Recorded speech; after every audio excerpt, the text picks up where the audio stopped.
As-tu déjà eu un rêve qui te semblait trop grand? Quelque chose qui brûlait dans ton cœur mais qui, avec le temps, a commencé à te paraître lointain, inaccessible? Peut-être l'as-tu partagé avec quelqu'un qui t'a répondu « C'est impossible, mieux vaut abandonner ». Ou peut-être que c'est ta propre voix intérieure qui te répète que tu n'en es pas capable. Le doute s'installe doucement, puis devient peur. Et la peur tente de nous convaincre que nous ne sommes pas faits pour quelque chose de grand. Mais et si ce rêve n'était pas une simple idée passagère? Et s'il avait été semé par Dieu dans ton cœur? Crois-tu que le Créateur de l'univers te donnerait un but sans l'intention de l'accomplir? La Bible nous enseigne que Dieu ne fait rien au hasard et qu'il a des plans parfaits pour chacun de nous.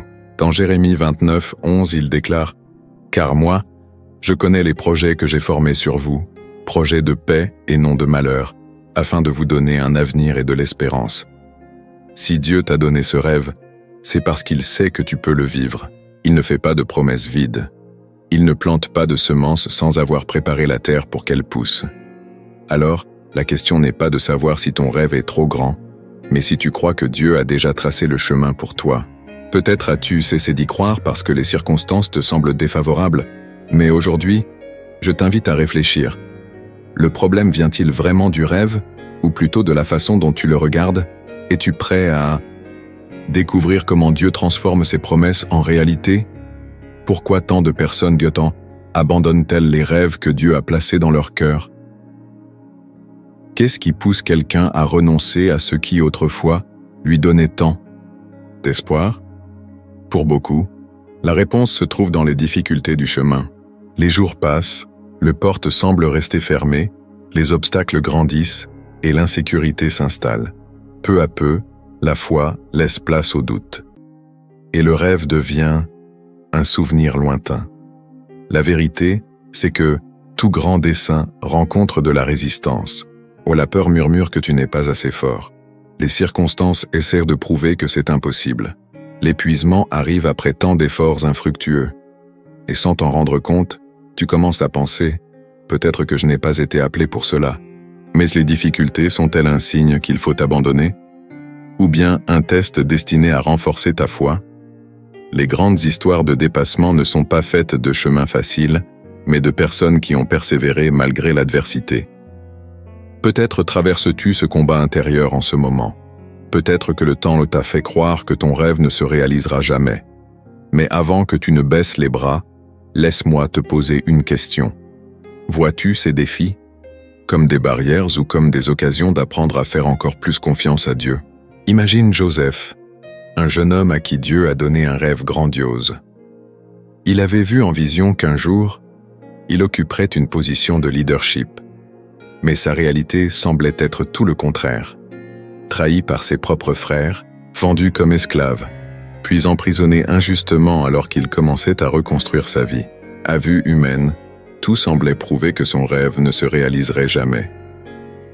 Mais Joseph n'a pas abandonné. Il a gardé sa foi, même lorsque rien ne faisait sens. Chaque moment difficile en était en réalité une étape de préparation pour l'accomplissement de son destin. Et au moment choisi par Dieu, celui qui avait été oublié en prison est devenu gouverneur d'Égypte, accomplissant exactement ce que Dieu lui avait promis. Genèse 41, 41. Combien de fois regardons-nous nos épreuves et pensons que Dieu nous a oubliés? Que les rêves qu'il nous a donnés n'étaient que des illusions?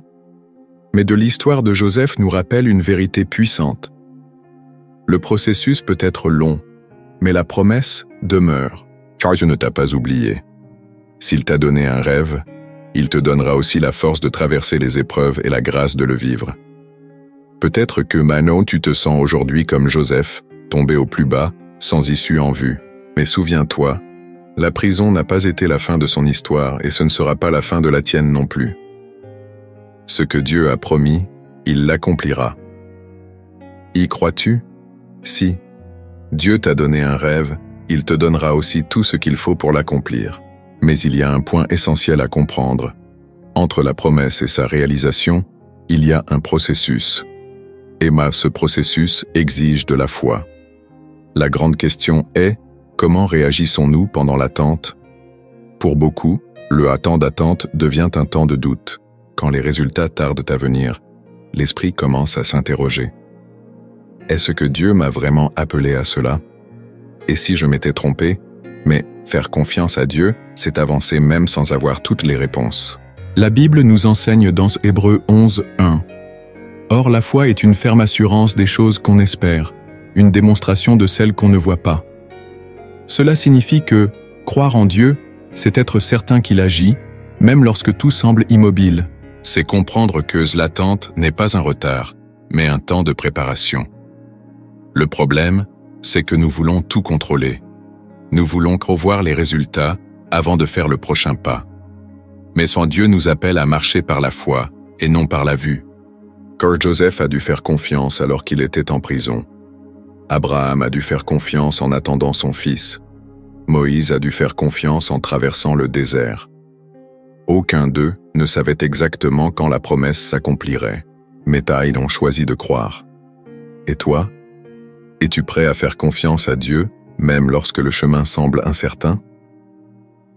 Ou tentes-tu encore de tout contrôler, par peur que quelque chose échappe à ton emprise? L'invitation que Dieu te lance aujourd'hui est claire. Fais-lui confiance, et remets-lui tes peurs, tes doutes et tes délais. Au moment parfait, le rêve qu'il t'a donné deviendra réalité.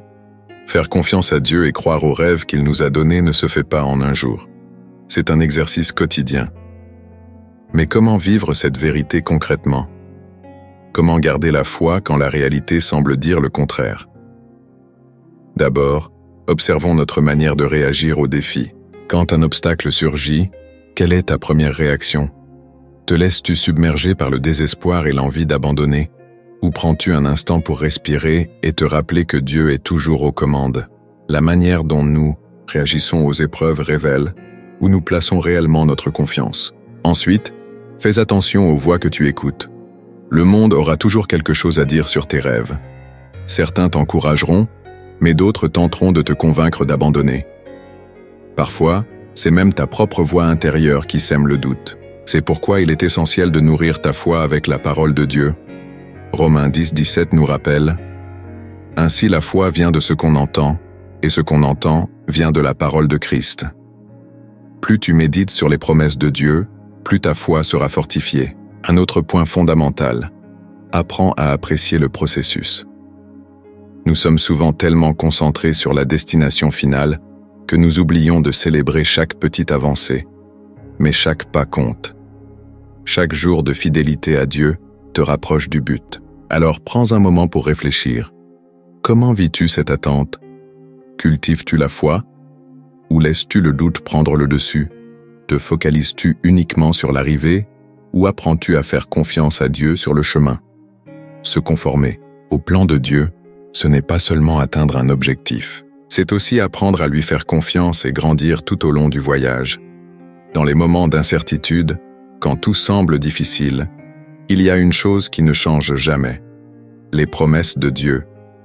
Il ne nous appelle pas à un chemin, sans obstacle, mais il nous assure qu'il sera avec nous à chaque pas. Ce qui nous soutient, ce n'est pas l'absence d'épreuves, mais la certitude que Dieu est fidèle pour accomplir ce qu'il a promis. Dans Ésaïe 41:10, nous trouvons un rappel puissant. Ne crains rien, car je suis avec toi. Ne sois pas effrayé, car je suis ton Dieu. Je te fortifie, je viens à ton secours, je te soutiens de ma droite triomphante. Dieu ne fait pas que nous guider, il nous fortifie dans le processus. Si ce rêve vient de lui, il te donnera tout ce dont tu as besoin pour l'accomplir. Un autre verset qui nous apporte une grande assurance est Philippiens 1:6. Celui qui a commencé en vous cette bonne œuvre la rendra parfaite pour le jour de Jésus-Christ. Cela signifie que Dieu ne laisse jamais une œuvre inachevée. Ce qu'il a commencé en toi, il l'achèvera.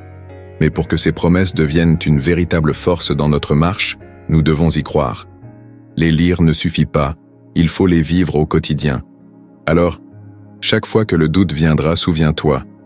Dieu ne ment pas. Dieu ne faillit pas. Dieu n'oublie jamais ses promesses. Ce qu'il t'a promis, tient toujours. Es-tu prêt à lui faire confiance? Si Dieu a placé un rêve dans ton cœur, c'est qu'il a un dessein plus grand pour ta vie. Mais vivre ce dessein demande du courage. Nous aimerions souvent que Tout arrive vite et sans difficulté. Mais la réalité est que toute grande aventure comporte des défis. L'appel de Dieu n'est pas synonyme de confort, mais de croissance. Regarde que les grands hommes et femmes de la Bible. Aucun d'eux n'a vu les promesses de Dieu s'accomplir sans traverser des périodes d'apprentissage. Moïse a dû affronter le désert avant de conduire son peuple vers la liberté. Esther a dû faire preuve de courage devant le roi pour sauver sa nation. Paul a enduré la prison et la persécution pour accomplir sa mission. Ils n'étaient pas des super-héros. C'étaient des personnes ordinaires, mais avec un engagement extraordinaire. Faire confiance à Dieu et avancer même quand tout semblait compliqué. Et toi? Es-tu prêt à marcher avec Dieu, même sans voir tout le chemin? Es-tu prêt à rester ferme, même quand l'attente te semble longue? Éphésiens 3:20 nous rappelle « À celui qui peut faire par la puissance qui agit en nous, infiniment au-delà de tout ce que nous demandons ou pensons. » Cela signifie que le plan de Dieu pour ta vie est encore plus grand que ce que tu imagines. Mais pour le vivre, il faut sortir de ta zone de confort et faire des pas de foi. Peut-être que la peur a essayé de te paralyser. Peut-être que les difficultés t'ont donné envie d'abandonner. Mais aujourd'hui, Dieu te rappelle que tu es né pour quelque chose de plus grand. Ne laisse pas l'incertitude te voler ce qu'il a préparé pour toi. Que vas-tu choisir? Le doute ou la confiance? Peut-être que tu regardes aujourd'hui ton rêve et te dis qu'il est trop grand. Peut-être que les difficultés ont essayé de te convaincre que cela ne sera jamais possible. Mais la vérité est simple. Si Dieu t'a donné ce rêve, il a déjà préparé tout ce qu'il faut pour qu'il devienne réalité. Le processus peut être difficile, mais cela ne signifie pas que Dieu t'a oublié. C'est justement dans ce temps d'attente qu'il te fortifie, te prépare et t'enseigne à lui faire confiance. Rappelle-toi, Joseph est passé du fond du puits au trône. Moïse a traversé le désert avant de voir la terre promise. David a dû affronter des géants avant de devenir roi. Le chemin peut être exigeant, mais la promesse demeure. Aujourd'hui, Dieu t'invite à lui faire confiance, qu'à cesser de fixer ton regard sur les obstacles et à commencer à voir le dessein qu'il a pour toi, à marcher dans la foi, avec l'assurance qu'il est fidèle pour accomplir tout ce qu'il a promis. Si ce message a touché ton cœur, proclame-le dès maintenant. Écris en commentaire « Je crois au rêve que Dieu m'a donné ». Fais de cette vérité ta prière quotidienne. Maintenant, prends une profonde inspiration. Remets toutes tes inquiétudes entre les mains du Seigneur. Le Dieu qui a planté ce rêve dans ton cœur est le même qui te donnera la force de le vivre. Tu ne crois seulement.